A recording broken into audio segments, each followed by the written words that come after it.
हालत ये है कि दुनिया की 30 सबसे पॉल्यूटेड सिटीज में से टॉप 20 तो इंडिया में है। लेसेंट की रिसेंट रिपोर्ट कहती है कि भारत में 17 लाख प्लस लोग तो सिर्फ पॉल्यूशन से मरते हैं। डॉक्टर्स का कहना है कि अगर आप दिल्ली में सांस लेते हो मतलब कि दिन भर में 25 से 30 सिगरेट पीने के बराबर है। बिहार के पुल उद्घाटन का फीता काटने से पहले ही नदी में समा जाते हैं। बिहार के किशनगंज जिले में भ्रष्टाचार का एक नायाब नमूना देखने को मिला। यहाँ पर एक पुल उद्घाटन से पहले ही ढह गया। विपक्ष ने इसे चुनावी मुद्दा बना दिया है। बिहार के किशनगंज में करोड़ों की लागत से बना ये पुल उद्घाटन से पहले ही गिर गया है। सरकार कहती है कि हम स्पेस टेक्नोलॉजी और सैटेलाइट का यूज करके सड़क बनाते हैं, लेकिन क्या सैटेलाइट्स को ये करप्शन नहीं दिखता? हमने रोड बनाने में स्पेस टेक्नोलॉजी का उपयोग किया है, ड्रोन का उपयोग किया है। टेक्नोलॉजी की मदद से कैसे बदलाव लाया जा सकता है। लेकिन प्राइमरी स्कूल्स का क्या? ASER की रिपोर्ट कहती है कि 5वीं क्लास का बच्चा दूसरी क्लास की किताब तक नहीं पढ़ पाता। डॉलर आसमान छू रहा है, जो हमारे PM नरेंद्र मोदी के मुताबिक सरकार का निकम्मापन है। ये ऐसे नहीं होता मित्रों, मैं शासन में बैठा हूं, मुझे मालूम है इस प्रकार से रुपया इतनी तेजी से गिर नहीं सकता। अरे ये नेपाल का रुपया नहीं गिरता है, बांग्लादेश की करेंसी नहीं गिरती है, पाकिस्तान की करेंसी नहीं गिरती, श्रीलंका की करेंसी नहीं गिरती। क्या कारण है हिंदुस्तान का रुपया पतला होता जा रहा है? ये जवाब देना पड़ेगा आपको, देश आपसे जवाब मांग रहा है। विश्व गुरु टीवी डिबेट्स में तो ठीक है, लेकिन ये रियल लाइफ में कहीं भी एग्जिस्ट नहीं करता। ये विश्व गुरु नहीं है, मात्रा में गलती हो गई है, विश्व गुरु है। आज जब भारत ग्लोबल प्लेटफॉर्म पर कुछ कहता है तो दुनिया सुनती है। आज इंटरनेशनल फोरम पर भारत कुछ बोलता है तो सारी दुनिया कान खोलकर सुनती है कि भारत बोलता है। प्रदूषण की मार झेल रही राष्ट्रीय राजधानी में लोग बेहाल हैं। दिल्ली का वायु गुणवत्ता सूचकांक AQI बेहद खराब है। ऐसे में ये वीडियो आनंद विहार इलाके से है, जहां चारों तरफ धुंध की परत छाई हुई है। CPCB के मुताबिक इलाके के आसपास AQI गंभीर कैटेगरी में है, जिससे लोगों का सांस लेना मुश्किल हो।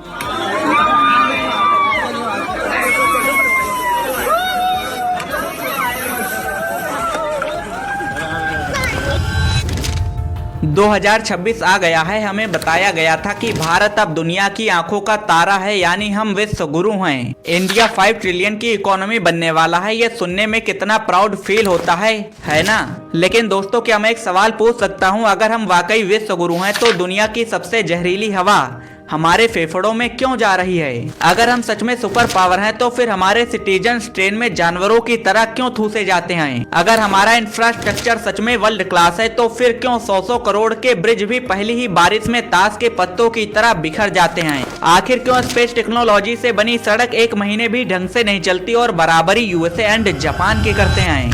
नरेंद्र मोदी जी के नेतृत्व में 2024 समाप्त होने के पहले हिंदुस्तान का रोड इंफ्रास्ट्रक्चर अमेरिका के बराबर होगा, ये वचन देता हूँ। आज हम फेल गुड वाली बात नहीं करेंगे। आज हम बात करेंगे उस भारत की जो कभी न्यूज डिबेट्स में नहीं दिखता और ना ही पार्लियामेंट डिबेट्स में। आज हम बात करेंगे पॉल्यूशन से लेकर पॉपुलेशन तक और सिविक सेंस से लेकर सिस्टम फेलियर तक। एंड यहाँ पर मेरी एक एडवाइस है, इस वीडियो को आप तभी देखना जब आप सच देखने के मूड में हो और एक अंधभक्त तो बिल्कुल भी ना हो, क्योंकि ये कुछ मिनट विश्वगुरु भारत को लेकर आपकी सोच पूरी तरह से बदल देंगे। तो चलिए स्टार्ट करते हैं इंडिया का असली रियलिटी चेक।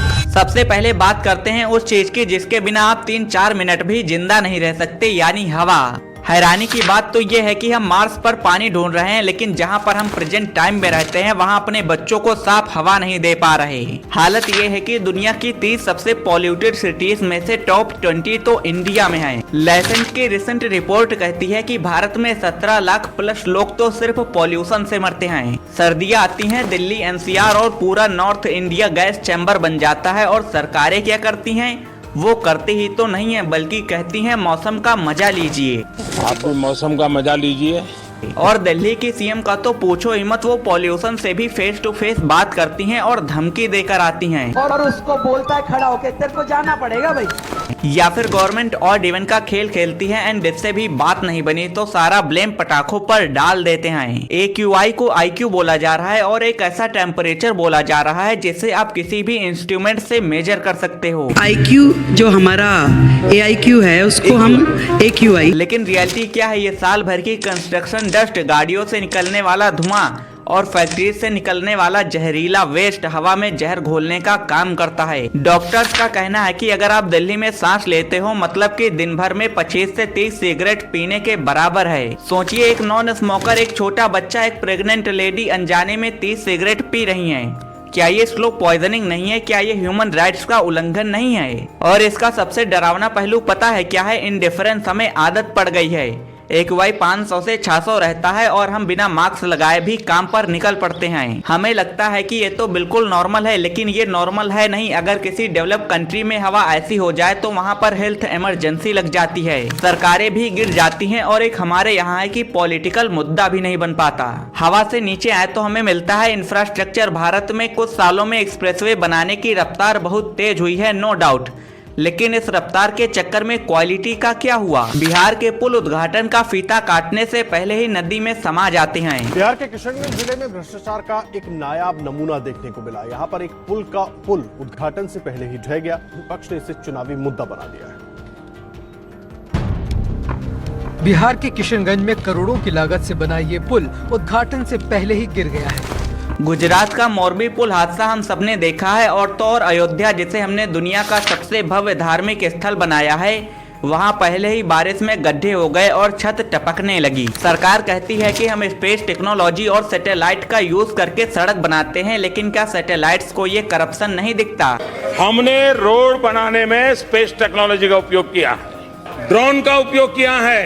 टेक्नोलॉजी की मदद से कैसे बदलाव लाया जा सकता है, या फिर सैटेलाइट ने भी अपनी आंखों पर पट्टी बांध ली है। हकीकत यह है कि हमारे यहाँ इंफ्रास्ट्रक्चर पब्लिक सर्विस के लिए नहीं, टेंडर पास करवाने के लिए और कमीशन खाने के लिए बनता है। एक सड़क बनती है, 6 महीने में टूटती है, फिर टेंडर निकलता है, फिर सड़क बनती है एंड अगेन 6 महीने में टूट जाती है।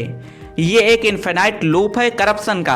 आप टोल टैक्स भरते हो तो आप एक सर्विस के लिए पे कर रहे हो, लेकिन बदले में आपको क्या मिलता है? सड़कों पर जानलेवा गड्ढे और एक्सप्रेसवे पर घूमते आवारा जानवर। अब इंडिया की लाइफलाइन को ही देख लो, यानी इंडियन रेलवेज। यहाँ पर इंडिया की 2 इमेजेस होती हैं। एक तरफ है वंदे भारत, चमकदार लुक, ऑटोमेटिक दरवाजे, रील्स बनाने के लिए बिल्कुल परफेक्ट, और दूसरा है भारत की जनरल बोगी, जहाँ इंसान और सामान के बीच कोई खास फर्क नहीं समझा जाता। पिछले 2 सालों की वीडियो फुटेजेस उठाकर देख लीजिए, लोग लिटरली टॉयलेट के अंदर बैठकर सफर कर रहे हैं। स्लीपर कोच, जहां आपकी कंफर्म सीट होती है, वहां बिना टिकट के 50 लोग घुस जाते हैं और आप कुछ नहीं कर सकते। इवन उस टाइम पर तो टीटी साहब भी गायब हो जाते हैं। समस्या ट्रेन कम होने की नहीं है, समस्या है प्रायोरिटी की। इंडियन रेलवेज ने स्लीपर कोचेस और जनरल कोचेस को घटा दिया है ताकि एसी कोचेस बढ़ाए जा सकें। प्रॉफिट कमाने के चक्कर में हमने देश के 80% गरीब और मिडिल क्लास को भगवान भरोसे छोड़ दिया है, जो 2000 का टिकट अफोर्ड भी नहीं कर सकते। रेल मंत्री जी सोशल मीडिया पर काफी एक्टिव हैं। वो अक्सर स्टेशंस के रीडेवलपमेंट के 3D फुटेजेस सोशल मीडिया पर शेयर करते हैं। सर, 3D फोटोज में तो स्टेशन बहुत सुंदर लगते हैं, लेकिन जब प्लेटफॉर्म पर भगदड़ मचती है और लोग मरते हैं तो ये सुंदरता किसी काम नहीं आती। बालासोर हादसा और कंचनजंगा एक्सप्रेसवे, ये सब एक वार्निंग थी, लेकिन हमने इनसे सीखा क्या? क्या कवच वाकई हर एक जगह पर इम्प्लांट हो गया? बिल्कुल नहीं। इंफ्रास्ट्रक्चर सिर्फ कंक्रीट नहीं होती, असली इंफ्रास्ट्रक्चर तो हेल्थ और एजुकेशन है। एक तरफ हम कहते हैं कि हम मेडिकल टूरिज्म का हब हैं, विदेशी यहाँ आते हैं इलाज करवाने के लिए क्योंकि यहाँ इलाज सस्ता होता है, ये तो सच है, लेकिन किसके लिए? क्या प्राइवेट हॉस्पिटल्स में? सरकारी हॉस्पिटल्स की तो हालत देखिए, स्ट्रेचर नहीं है तो एक बेटा अपने बाप को अपने कंधों पर लाद कर ले जाता है, ड्रिप स्टैंड नहीं है तो ग्लूकोज की बोतल हाथों में पकड़ना पड़ता है। भारत अपनी जीडीपी का 1.8% से लेकर 2.1% हेल्थ केयर पर खर्च करता था पहले, लेकिन अब 2026 के नए बजट में सिर्फ 0.26% से लेकर 0.29% ही खर्च करेगी हेल्थ केयर पर, जबकि ये पूरी दुनिया का एवरेज 6% से भी ऊपर है। जब तक आप अपने नागरिकों को स्वस्थ नहीं रखोगे तब तक विश्व गुरु कैसे बनोगे? और शिक्षा, हमारे पास IITs और IIMs हैं जो दुनिया के बेस्ट इंस्टीट्यूट्स हैं, लेकिन प्राइमरी स्कूल्स का क्या? ASER की रिपोर्ट कहती है कि 5वीं क्लास का बच्चा दूसरी क्लास की किताब तक नहीं पढ़ पाता। हमारी तो फाउंडेशन ही खोखली है और सपने उस पर बुर्ज खलीफा बनाने के देखते हैं। डॉलर आसमान छू रहा है, जो हमारे PM नरेंद्र मोदी के मुताबिक सरकार का निकम्मापन है। ये ऐसे नहीं होता मित्रों, मैं शासन में बैठा हूं, मुझे मालूम है इस प्रकार से रुपया इतनी तेजी से गिर नहीं सकता। अरे ये नेपाल का रुपया नहीं गिरता है, बांग्लादेश की करेंसी नहीं गिरती है, पाकिस्तान की करेंसी नहीं गिरती, श्रीलंका की करेंसी नहीं गिरती, क्या कारण है हिंदुस्तान का रुपया पतला होता जा रहा है? ये जवाब देना पड़ेगा आपको, देश आपसे जवाब मांग रहा है। वैसे दोस्तों, अब तक मैंने सरकार और सिस्टम को कोसा, लेकिन अब बारी है आईना दिखाने की, क्योंकि ताली भी एक हाथ से नहीं बजती। हम सरकार से वर्ल्ड क्लास फैसिलिटीज तो मांगते हैं, लेकिन जब हमें तेजस एक्सप्रेस या वंदे भारत मिलती है तो हम अपना जंगली पना दिखा देते हैं। जहां बैठते हैं वहां मिसाल बन जाते हैं। कोई रील्स के चक्कर में वंदे भारत रुकवा देता है। रुकवा दिए हम सब गाइस, रुकवा दिए गाइस वंदे भारत को।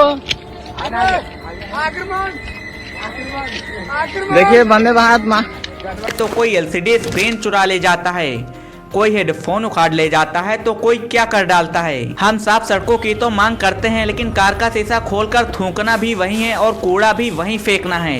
क्या अब इस बेसिक सी चीज के लिए भी आपको डायरेक्ट पीएम मोदी जी आकर समझाएंगे? और सबसे शर्मनाक बात है महिलाओं की सुरक्षा, टूरिस्ट के साथ हमारा बर्ताव, अतिथि देवो भव, ये हमारी संस्कृति थी। लेकिन अगर आज एक विदेशी महिला व्लॉगर इंडिया में आ जाए तो उसे हर वक्त डर लगा रहता है कि कोई उसे गलत तरह से छू न ले, और लोग करते भी तो हैं।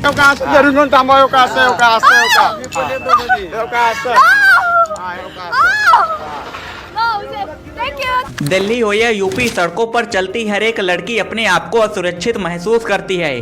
ये पुलिस का तो फेलियर है ही, लेकिन हमारी सोसाइटी की परवरिश का भी फेलियर है। जापान डेवलप इसीलिए नहीं है क्योंकि वहाँ की गवर्नमेंट अच्छी है, वो डेवलप इसलिए भी है क्योंकि वहाँ के सिटीजन्स जिम्मेदार हैं। जब तक हम नहीं सुधरेंगे तब तक ये देश नहीं सुधरने वाला, बिकॉज गवर्नमेंट भी हम ही बनाते हैं। हम वैसे तो दुनिया की सबसे बड़ी युवा आबादी हैं, लेकिन जब हम अपनी कमियों को एक्सेप्ट करने के बजाय उसे राष्ट्रवाद के पर्दे के पीछे छुपाने लगेंगे, तब हम विकास करना बंद कर देंगे। हमें सवाल पूछना होगा, मंदिर मस्जिद बाद में, नाली सड़क स्कूल कब ठीक होंगे, अस्पताल में डॉक्टर्स कब आएंगे, हवा सांस लेने लायक कब होगी। विश्व गुरु टीवी डिबेट्स में तो ठीक है, लेकिन ये रियल लाइफ में कहीं भी एग्जिस्ट नहीं करता।